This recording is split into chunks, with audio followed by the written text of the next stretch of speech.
നല്ല കുട്ടികളാ അല്ലേ? നല്ല കുട്ടി. അതൊക്കെ ചീത്ത കുട്ടിയാണോ? ആരും എടുക്ക് അന്നെ കാണുന്നതാ. കണ്ടില്ലേ? കണ്ട് ഈ വീഡിയോ നിങ്ങൾ കണ്ടില്ലേ? മരുഭൂമിയിൽ മസ്ര എന്നറിയും. അവിടെ ആ മരുഭൂമിയിൽ ജോലി ചെയ്യുന്ന ഒരു മലയാളിയായ ഒരു ചെറുപ്പക്കാരനായ ഒരു സുഹൃത്ത്, നമ്മുടെ ആടുജീവിതം എന്ന പൃഥ്വിരാജ് അഭിനയിച്ച നജീബിൻ്റെ കഥ എന്ന ഫിലിം നമ്മൾ കണ്ടിട്ടുണ്ടല്ലോ. ആ ഫിലിം കണ്ടിട്ട് നമ്മൾ ഒരുപാട് പേര് കരഞ്ഞിട്ടുണ്ട്. അതിലത്തെ ഓരോരോ കഥാപാത്രം നജീബ് അനുഭവിച്ച ഓരോരോ വേദനകളും അതെല്ലാമാണ് നമ്മുടെ പൃഥ്വിരാജ് അഭിനയിച്ച് കാണിച്ച് തന്നിട്ടുള്ളത്. ഒരുപാട് അവാർഡ് വരെ കിട്ടിയ ഒരു ഫിലിമാണ്. മലയാളികൾ ഏറ്റെടുത്തൊരു ഫിലിമും.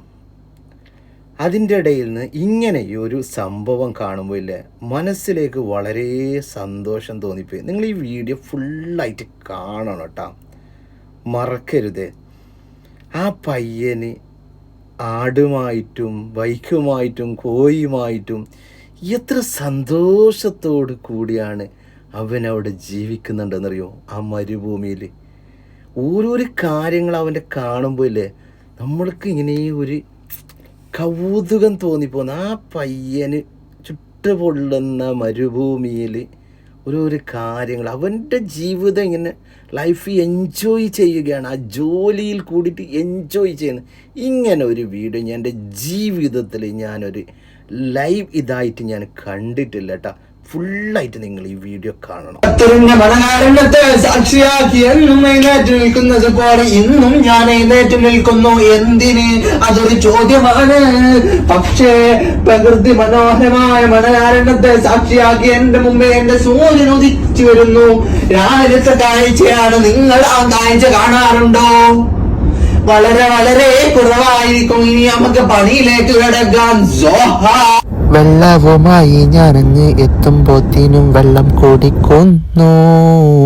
തേങ്ങലു മാറ്റുവാൻ ഫുഡൊന്ന് കൊടുക്കുമ്പോൾ എന്തോരു ഹിസാഹം. എൻ്റെ മാനാളം കയറി വരുന്നുണ്ടെങ്കിൽ പിന്നെ രാവിലെ നമ്മൾ ചായ കുടിച്ചു. പിന്നെ നമ്മൾ സാധനം എടുത്ത് രണ്ടും ഞോറ്റി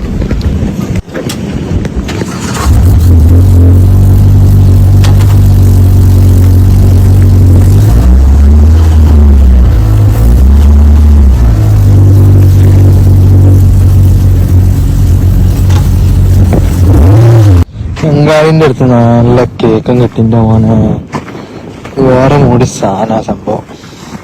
പിന്നെ അബ്ദുറഹിമാന്റെ കൈമ പോയി നല്ല മക്രൂണി ചായ, ഇത് വേറൊരു സാധനം, പിന്നെ അങ്ങനത്തെ കുറച്ച് സാധനങ്ങൾ ചായയും കുടിച്ചിരുന്നു.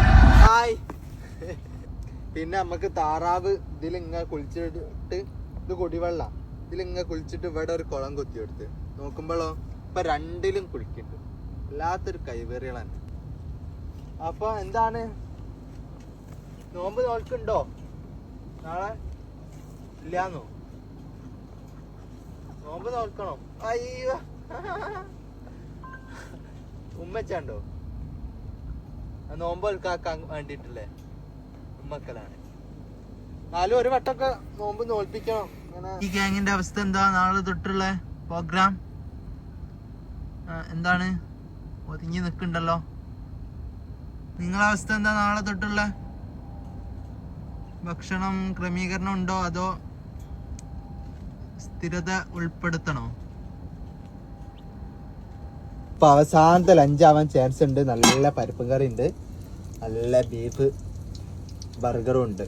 അപ്പോൾ നാളെ തൊട്ട് ഈ ഒരു ടൈമിൽ ഫുഡ് കഴിക്കാൻ നടക്കൂല. നാട്ടിലായാലും വേറെ സീനാ. നമ്മൾ കഷ്ടപ്പെട്ട് എങ്ങനെയോ നോമ്പെടുത്ത് തരുമോ. അപ്പം ഉണ്ടാവും ടീംസ് വിളിക്കണ്, എടേ എന്ത് പരിപാടി, ഏട്ടാ നിക്കണേ, അങ്ങോട്ട് നിൽക്കുക. വേറെ ഒന്ന് കണ്ടുവെച്ചാണ് മറുള്ള ഹോട്ടലുണ്ട് ഇവിടെ 12 എന്റെ സങ്കേതോ. എടാക്കുക അമ്മാതി ഒരു ടീംസുകള് പ്രാവശ്യം എന്നെ 30 എടുക്കാൻ നോക്കി. കൊറേ കാലായില്ല ഇപ്പൊ ഇത്. എന്താ ചെയ്യാ, ഏതായാലും അവിടെ സെറ്റപ്പ് ആക്കാൻ പോവാ. വരുവിൻ വരുവിൻ സഖാക്കളെ, കുളിച്ചിടാ നമുക്ക് കുളിച്ചിടാ. കുളിക്കാൻ പോവല്ല, നല്ല തണുപ്പുണ്ട്, മൂട് പോകും. അപ്പൊ മച്ചാമാരെ നമ്മളെ മുത്തിനെ കുളിപ്പിക്കാൻ പോവാട്ടോ. മുത്ത പൊന്ന എന്ന് വിളിക്കണ കാണുന്നത് രാവ് ഇന്നാണ്, ആറിന്റെ വാട് ഒരു പകർന്ന രാവ് ഇന്നാണ്, മുത്ത പൊന്ന എന്ന് വിളിക്കണ.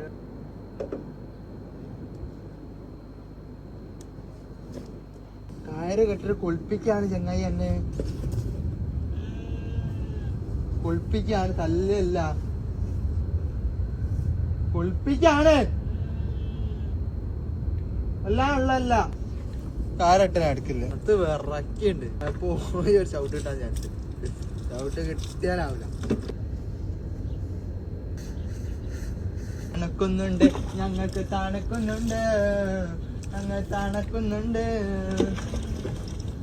മെല്ലെ നിക്ക്, മെല്ലെ പാരുള്ളൂ. ഇങ്ങോട്ട് പോണേ, മെല്ലെ മെല്ലെ, आराम से, शोया माफी मुश्किल है, पानी माफी तो ताइबान खराब. वल्ला वल्ला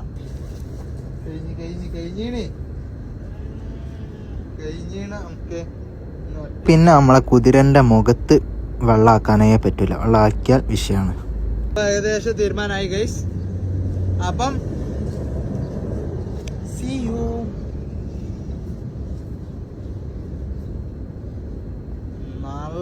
തൊടാണല്ലോ. ചേക്കാമ്മ വരണ, മണ്ടി വരണ, ചേക്കാമ്മ മണ്ടി വരണ. ആ പിടിക്കാണ് പിടിക്കാണ്, ഓനപ്പിടി ഓനപ്പിടി ഓനപ്പിടി. മർഹബത്ത് സൈൻ. ആ പോവല്ലേ അടക്ക്. അങ്ങനെ കുതിരക്കായിട്ടൊന്ന് പുറത്തിറങ്ങി വൈകുന്നേര സമയങ്ങളിൽ. വല്ലാത്തൊരു രസമുള്ള കാഴ്ചയാണ്. ഓടിപ്പിച്ച് ചെക്കനെ ആണ് എൻ്റെ അവിടുത്തെ ബെസ്റ്റ് ഫ്രണ്ട്. ഇതാ അബ്ദുറഹ്മാൻ ഫ്രം പാകിസ്ഥാൻ. ആൻഡ് ഇത് നമ്മളെ മുത്തുമണി. ഹായ്. മരുഭൂമിന്റെ ഏറ്റവും വലിയ ഡേഞ്ചറാണ് കാറ്റ്. കാറ്റടിച്ചു കഴിഞ്ഞാൽ ഒരു സുഖം. ബേബി ഉണ്ടാവാൻ വേണ്ടിയിട്ട് മുട്ട വെക്കാൻ തുടങ്ങിയിട്ട് കുറച്ച് ദിവസങ്ങളായി. അതിലാണെങ്കിൽ ഇരിക്കണമില്ല, ദിവസം പിടിച്ചാട്ടി ഇരുത്തണം. കാറ്റൊക്കെ വന്നിട്ട് ഇവിടോട്ടാണല്ലോ മൊത്തത്തില് സീൻ തന്നെയല്ലേ, നോക്കിയിട്ട് കാര്യമില്ല.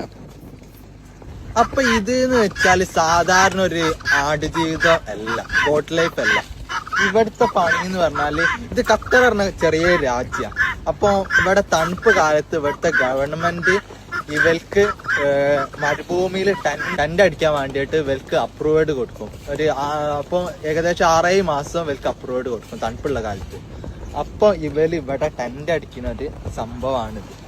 അപ്പോൾ ഇവർക്ക് ഇതൊക്കെയാണ് താല്പര്യം. ഇവർക്ക് ചൂടാവുമ്പോൾ യൂറോപ്യൻ കൺട്രീസിലോ മറ്റ് പലയിടത്തും പോകും. പിന്നെ തണുപ്പ് കാലത്ത് ഇങ്ങനത്തെ മരുഭൂമിയിലൊക്കെ ഡെസേർട്ട് വന്നിട്ട് പാർക്ക് ചെയ്യും.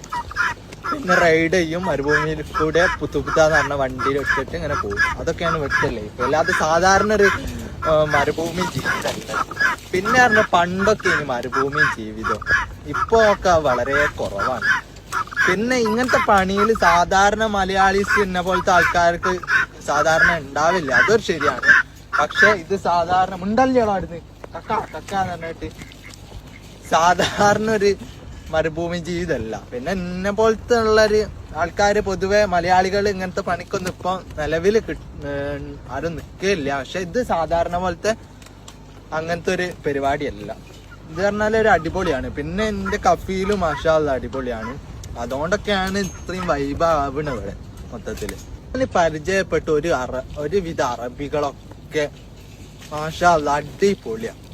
ആ പൃഥ്വിരാജിന്റെ ആടുജീവിതം പോലത്തെ ഒരു അറബികള് ഇക്കാലഘട്ടത്തിൽ ഏതായാലും ഇല്ല. പണ്ട് കാലത്തും ഉണ്ടാവൂല. പക്ഷെ എല്ലാ മനുഷ്യന്മാരിലും ചീത്തവരുണ്ട്. മൃഗമെത്ര ഭേദം മനുഷ്യനെത്ര ക്രൂരൻ, അതുപോലെ തന്നെ മൃഗമെത്ര ക്രൂരൻ മനുഷ്യനെത്ര ഭേദം, രണ്ടുണ്ട്. അപ്പൊ അതിലൊന്നോ രണ്ടോ ഉണ്ടാവും. പക്ഷെ അന്നത്തെ കാലത്ത് ഞാനാണെങ്കിൽ പിന്നെ ഒരു കാര്യം ഞാൻ പറയാൻ വന്നത് കേട്ടാ, ഒരുപാട് ആളുകൾക്കുള്ള ഒരു പ്രശ്നമാണ് മുഖത്തേക്ക് കലകൾ ഉണ്ടാകുന്നത്, അങ്ങനെ ഒരുപാട് ഇതായിട്ട് കാണുന്നുണ്ടല്ലോ. ഇതിനെല്ലാം പറ്റിയ ഒരു സാധനമാണ് ഇതിലൊരു പ്രോഡക്റ്റ് കാണുന്നുണ്ടല്ലേ.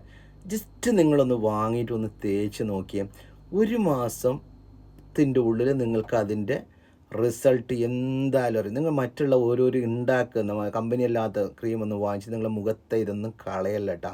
ഇങ്ങനെ നല്ലതായ പ്രോഡക്റ്റ് വാങ്ങിയിട്ട് നിങ്ങളൊന്ന് തേച്ച് നോക്ക്. നിങ്ങൾക്ക് 1 മാസത്തിനുള്ളിൽ നിങ്ങൾക്ക് അതിൻ്റെ റിസൾട്ട് കറക്റ്റായിട്ട് നിങ്ങൾക്കറിയാം. ആ ലിങ്കിൽ പോയിട്ടില്ല, അതവിടെ ഒന്ന് ജസ്റ്റ് ഒന്ന് ക്ലിക്ക് ചെയ്താൽ നിങ്ങൾക്ക് നേരെ അതിലെടുത്താൽ അതിൻ്റെ അത് വാങ്ങാം. ചെറിയ റേറ്റും ഉള്ളൂ. പിന്നെ അതേപോലെ തന്നെ ഈ ഒരു ചങ്ങായി ഉണ്ടല്ലോ, ഒരിക്കലും പരാജയപ്പെടില്ല. ആ ജോലി ചെയ്യുന്നതിന് എത്ര എൻജോയ് ആയിട്ട്, എത്ര സന്തോഷം, ഹാപ്പിയോട് കൂടി അല്ലേ. നല്ലത് വരട്ടെ എന്നിട്ട് നമുക്ക് പ്രാർത്ഥിക്കാം സഹോദരന് വേണ്ടിയിട്ട്.